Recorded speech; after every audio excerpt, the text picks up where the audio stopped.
दोस्तों उम्मीद है आप पबजी फ्री फायर जैसे गेम कभी ना कभी तो खेले ही होंगे और इस गेम में AWM स्नाइपर राइफल का इस्तेमाल भी किए होंगे। दोस्तों इस AWM स्नाइपर राइफल को इंग्लैंड के हथियार बनाने वाली कंपनी एक्यूरेसी इंटरनेशनल द्वारा बनाया गया है। AWM यानी आर्कटिक वारफेयर मैगम को दुनिया भर में कई देशों के सेना के द्वारा अपनाया गया है, जिसमें अमेरिका, रूस, जर्मन, ब्रिटेन, भारत जैसे शक्तिशाली देश भी शामिल है। इस बेहतरीन राइफल का व्यापक रूप से अपनाया जाना इसकी विश्वसनीयता और सटीकता का सबूत है। AWM स्नाइपर राइफल एक बेहद ही शक्तिशाली राइफल है और लेजर गन की तरह सटीक निशाना लगाने में माहिर है। इस वीडियो में आप आगे देखेंगे कि AWM स्नाइपर राइफल काम कैसे करती है, लेकिन इससे पहले यदि आप हमारे चैनल को सब्सक्राइब नहीं किए हैं तो इसी तरह के नए नए वीडियो देखने के लिए आप हमारे चैनल को सब्सक्राइब करना ना भूलें। AWM राइफल की लंबाई 4 फीट 2 इंच है और इसका वजन 7 kg है। इस राइफल को फायर करने के लिए शूटर मैगजीन को राइफल में लगाता है और बोल्ट लीवर को ऊपर उठाकर पीछे खींचता है और फिर वापस आगे धकेलकर बोल्ट हैंडल को नीचे गिरा देता है और फिर निशाना लगाकर ट्रिगर दबा देता है। फायरिंग के बाद इस प्रक्रिया को वापस दोहराया जाता है और राइफल अगले राउंड की फायर करने के लिए तैयार हो जाता है। इस राइफल की अधिकतम फायरिंग रेंज 1500 मीटर है।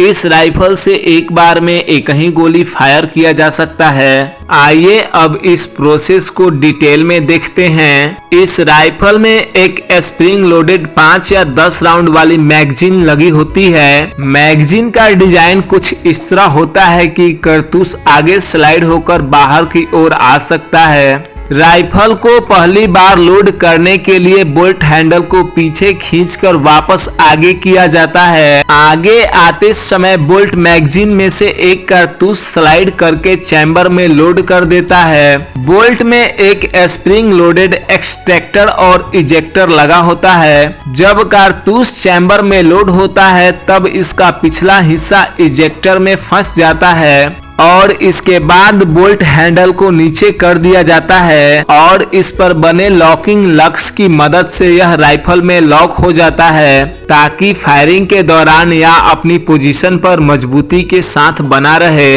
राइफल फायर करे इसके लिए कारतूस के पीछे प्राइमर पर एक सख्त चोट करने की जरूरत होती है और यह काम करती है फायरिंग पिन।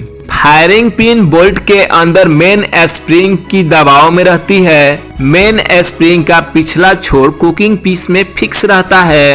राइफल के इस पोजीशन को कॉक्ड पोजीशन कहते हैं। इस स्थिति में ट्रिगर को दबा दिया जाता है और फायरिंग पिन मेन पिन के दबाव में कारतूस पर चोट कर देती है और राइफल फायर कर देती है। कारतूस के प्राइमर में विस्फोटक होता है जो फायरिंग पिन के झटके से जल जाता है। इस गन पाउडर विस्फोटक के जलने से बहुत सारी गर्म गैस पैदा होती है जिसके कारण प्रेशर बढ़ जाता है। ये प्रेशर बुलेट को राइफल के बैरल से आगे ढकेलने लगता है जिसके कारण बुलेट बैरल से बहुत तेजी के साथ बाहर निकलती है। गैसें उतनी दूरी तक बुलेट पर फोर्स लगाती रहती हैं। बैरल की लंबाई जितनी लंबी होती है गैसें उतनी दूरी तक बुलेट पर फोर्स लगाती रहती हैं और इसीलिए बुलेट की गति भी बढ़ती चली जाती है और इस बुलेट का स्पीड 900 मीटर पर सेकेंड हो जाता है।